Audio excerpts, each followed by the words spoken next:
We're here from Calm Ash with the 30. Hey guys, watching with my girlfriend. We're tired of renting. When the market eventually bottoms out, is it worth it to get an FHA loan and put down 5%? Or should we wait till we have at least 20% saved? Looking at Hudson, New York area. Great. Cool, man. Congratulations. So states just in Rhode Island, they just allowed a lot of grant money for first-time home buyers. I think it's obviously throughout the country. So they may even give you up in Rhode Island, they give you up to $17,000 for your down payment that you don't have to give back at all. So FHA is a great loan. As far as like timeline and waiting, that's your call. But I mean, rates are back in the sixes right now. So I mean, I would let the rates kind of dictate that for you. So higher the rate right now, what you're doing is you're buying small square footage, right? Because the inventory is so low. So if you wait a little bit, maybe inventory will build up, prices will come down to a normal market, and then you'll start to buy a little bit more square footage, and hopefully at a better rate. So it's ebbs and flows. I would keep an eye on that. If FHA buyers, don't they get chased away at the closings? No, they're great buyers. They're fantastic buyers. It's a great program to go into. If you can put a little bit more down, you have a chance of getting out of your PMI, which is private mortgage insurance. That will fall off automatically for you once you get a certain amount of equity. But right now, what percentage of equity typically? I knew this number. I want to say it's 20% equity. It falls off. So you do a little bit of improvements, but it has to appraise. So you got to do that quick in this good market. Don't wait till the market drops out and be like, oh, I'm going to refinance. Like, nope, not going to work. See, that's like the kind of thing I'm talking about a lot in this stream is like people chasing it. Like, okay, so say if someone comes into a house and buys a house for, let's just say $400,000, right? But they bought at the peak of the market and they used every bit of the state advantages. What I call welfare loans. No, they're good loans. No, they're good loans. No, they're good. I'm not fucking with people. But the thing that I fuck with people is when you think you can only put 17.5 down on $400,000. What about these people? Now, like say these people, right? Whatever the percentage is, you can put 3.5% down. That's FHA. Yeah. FHA. 5% is. I'm sorry. Conventional is 5%.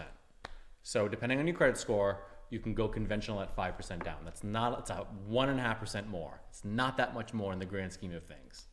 So, and then your PMI will fall off automatically over time. So not that it's a huge deal because you're talking in that price range, maybe $200 a month, but that's still, a fucking internet bill. So it still helps, but it falls off automatically, but it will fall off automatically. Now what happens to the people who are caught who did FHA, who have to get that 20% equity and they're chasing it downward? Now let's say you bought a house for $400,000. Let's say in Texas where shit falls fast. Yeah, and Florida. In Florida, right now the house is worth $320, and they're a year and a half in. When are they getting rid of their PMI? They're not. No way. No, anyone that buys it with a FHA, they're never getting rid of it. The stuff you learn. Yeah. So they're paying PMI for the rest of their loan. Yeah, always. Really? How much? Everyone that has a FHA loan, it stays on to the life of the loan. So guys, think about that. Until you refinance. If you have it's a brilliant point, right? When you're barely piecing together, for all of like you guys are sitting at home like we're renters, we want to buy a house, right? This is the shit that I'm so fucking like. Just please don't do this. Where you like you scrap up $8,000 and buy a house with like $17,000 of free funny money, which is the best investment of money. Put money in. I mean, it's great. No, but I mean, what they'd be fucked. I mean, I know. I mean, if you take that $8,000 and put it where else are you gonna put it? It's like having it's like having to pay an extra. What, $300 typically? Like, what is it? It's like a range between like one. It can depend on the loan. Yeah, but like 180 to 220. Okay, it just punches it up about 10%, right? Typically. So it's gonna punch your payment up, and it's never going away. And that's my biggest fear right now is because I've been here. This is why I do the streams because the house that I bought that you told me not to buy, 2198 Mineral Spring Avenue. I had nothing to do with it. I was like, Jake, I'm going to buy this duplex. I'm obviously going to split it into condos and make $1 million. I was like, don't do it. It's a for sale by owner, which is a good sign. Yeah. So I bought that. I foreclosed on it. Ruined my life. But I was chasing a down number. And it was the most depressing, truly the most depressing thing that's ever happened in real estate is when you own a house for... You just bought it, and I only bought it for $289. It wasn't like I paid like $500. I just bought it for $289, and I watched it just slowly become worth $185.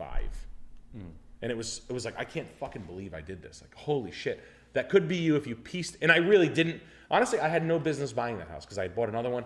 So I walked into the house with like 16,000 down total, like, and I had to fix up a unit really bad. I was just broke the whole time. It was fucking awful, and I don't know.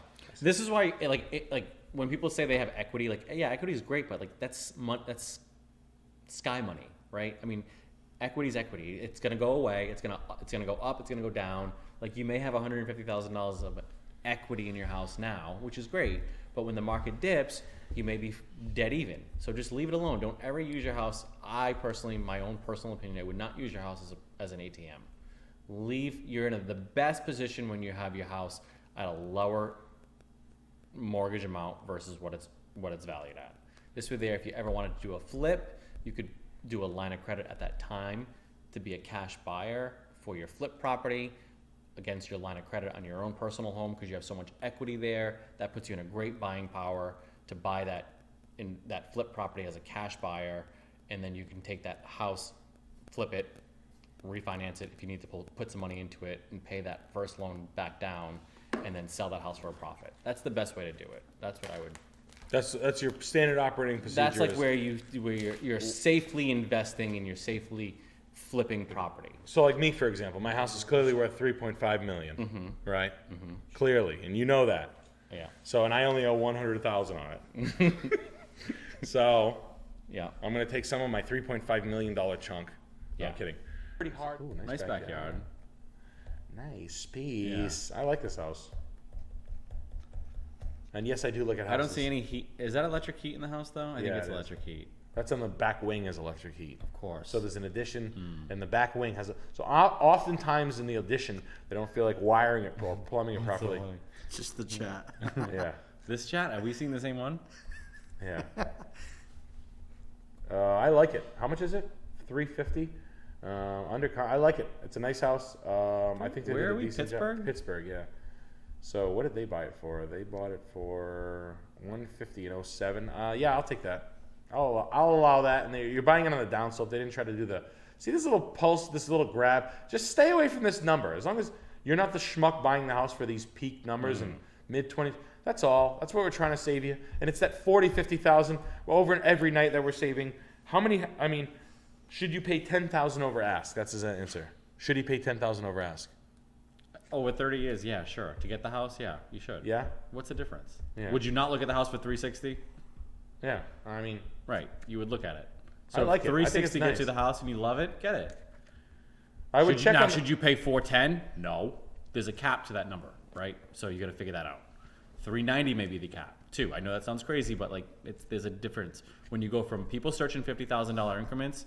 So when you go from 350 to 400, that house looks different. So just know that threshold of difference there.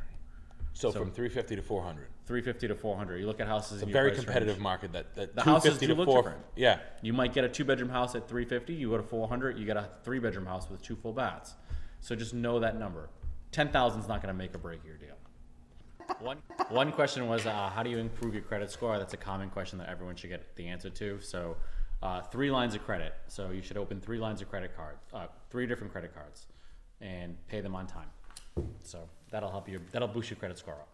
Oh, I always said do the $99 thing, What's that? where I pay $99 and the guy writes letters. Now you can download Credit Karma and then dispute automatically, and your points goes up like 40 minutes if you're on the floor and your credit is like totally a bop. Like, Yeah. If you've been You like do that. smoking crack in a 3-family, like seriously, and you're like, I need credit. Good for you. Yeah. Because you've really made it a long way from like sucking dick for selling your shoes a couple of days ago, to now you want to fix your credit. Honestly, we're on the right track. But you can dispute a couple of things on Credit Karma. It used to work for my car sales customers. And lack of credit is the biggest problem, though. So the more the trades lines you have, the better it is. So Positive trade lines. Yeah, open them if you can. New open positive trade lines. Stay away from like the Home Depot, the Victoria's JCPenney's. Secret. Yeah, like do like a Capital One, Credit One, or American Express. Like those are the good ones you want to open up. So that'll help. That'll boost you up. That's it. What are your one final question I have for you? Yeah, sure. What are your thoughts about like the current market? No. The current market and like new people trying to enter it As a buyer or a seller? as a buyer. People who are maybe they've been watching this stream and they haven't even thought about buying a house, but until now. What would you say to somebody who... Honestly, I would say that they should they should start with whoever's going to get them boots on the ground and look at a house, right? So that's a real estate agent. So you should find a real estate agent. They will get you in contact with a mortgage lender, a good mortgage lender. That mortgage lender will look at your credit and they'll tell you what you can afford to do. Maybe you're not ready to buy a house. Maybe you can't afford to buy a house right now, but they'll give you an outline as far as this is what you need to work on for the next 3 months, and this is what you will look like in 3 months for a pre-approval. And that's the path to buying a home. As far as the market, there's no inventory, so it's still a little crazy. There are pressure points in the market, though. I can tell you, like, if you go to the inner city suburbs, very expensive and still very crazy. If you go to like the suburbs, it's a little bit more relaxed, so you can find certain areas. You can find a normal market where you can throw the inspection clause back in there. You're saying outside Smithfields, the Like Lincolns. Smithfield, Lincoln, depending on the price point. You mean around the bullseyes? Yeah, not like the hot, like trendy areas. So, but you can definitely find a decent home in a normal market. Still, it's kind of returning back to 2019 before COVID. It's not falling out. It's just still the low inventory puts the big question on everyone, like which way is it going to go? Yeah. So that's all. But I think that's the best path. Get a realtor, a good realtor, A good lender. and then they will have a good lender. They'll have 3 good lenders, and then they'll point you in the right path. And that's the best way to do it. And we might have a solution for that soon. I'm working on something wild. We'll see. What? I don't want to tell you. He's a mortgage broker. I got my license.